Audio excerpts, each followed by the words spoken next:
FXEmpire, this is Chris taking a look at the crude oil market. The West Texas Intermediate crude oil market has pulled back just a bit during the trading session here on Monday, only to turn around and show signs of life again.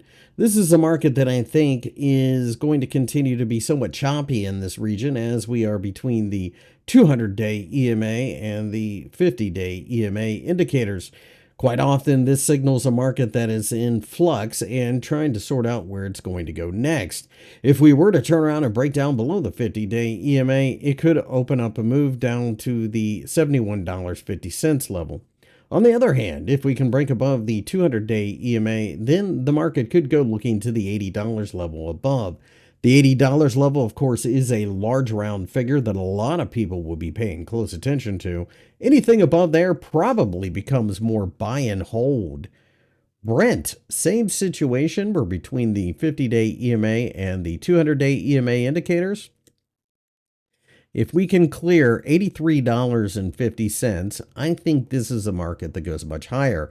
I do believe that we're in the midst of forming some type of inverted head and shoulders pattern. Why would oil suddenly take off? Well, the first thing I can think of is that the Middle East is certainly a place that has its own issues right now, and that could disrupt supply.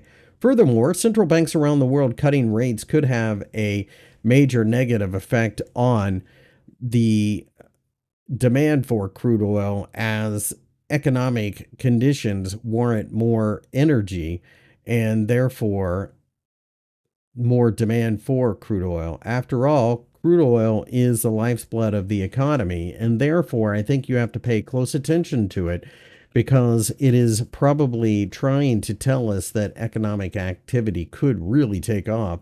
That's especially true when inflation takes off. Oil tends to be one of the most sensitive markets, rising right along with it. I prefer buying on dips.